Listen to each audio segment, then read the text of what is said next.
aflawan wamiko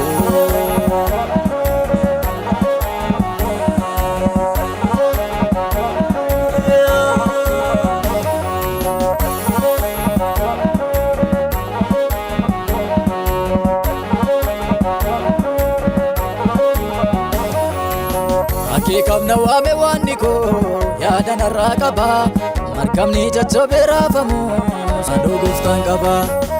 inni na wajjin jiru yesu dagaagole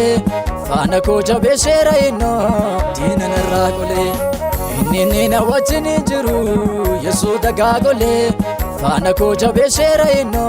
diina narraaqole irra jedheen darbaa duubachin deebiyu duubachin deebiyu duubachin deebiyu ulfina shaabadde duubachin deebiyu duubachin deebiyu duubachin deebiyu ayyaana shaabadde duubachin deebiyu duubachin deebiyu duubachin deebiyu duubachin deebiyu duubachin deebiyu duubachin deebiyu yesuusi galmaan naga'u duubachin deebiyu duubachin deebiyu duubachin deebiyu yesuusi galmaan naga'u duubachin deebiyu duubachin deebiyu duubachin deebiyu duubachin deebiyu duubachin deebiyu yesuusi galmaan naga'u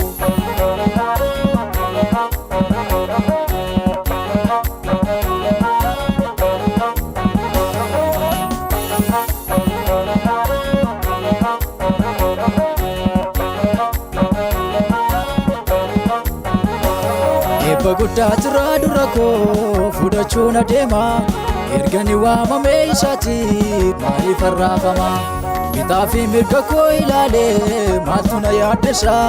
dhahaan galaanicha baay'atus Yesuus na keessa bitaa fi mirga koo ilaalee maaltu na yaaddessa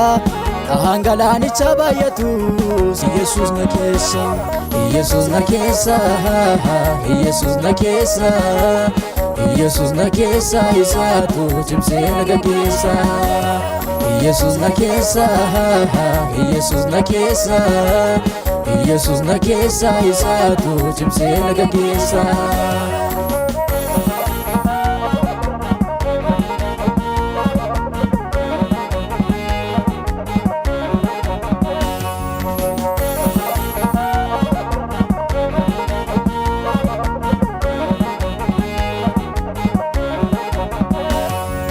Sana dabe waniko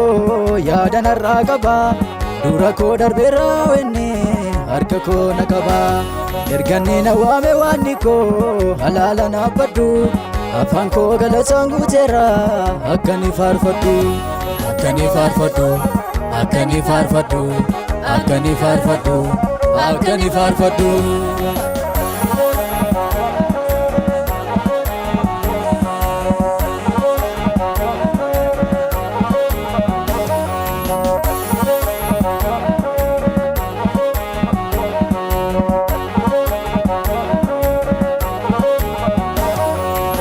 Sagalee isaa erge waaniko lafa onaa irratti dudubbachaa dhufee gara koo ulfinaan irratti burqaa haaraa baasee waaniko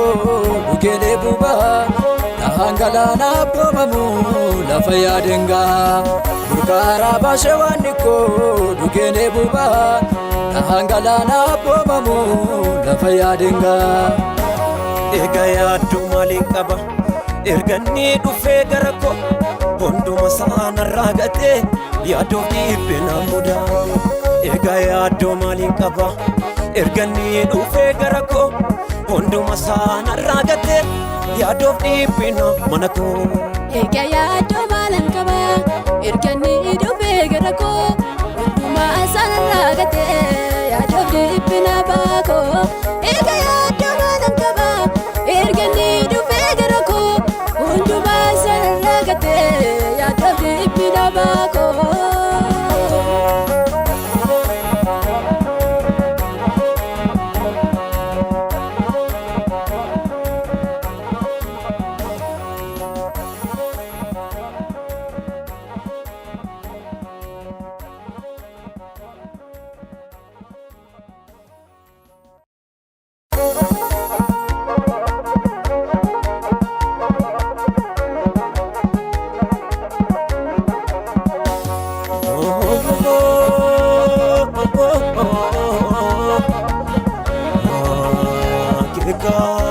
aflaan waan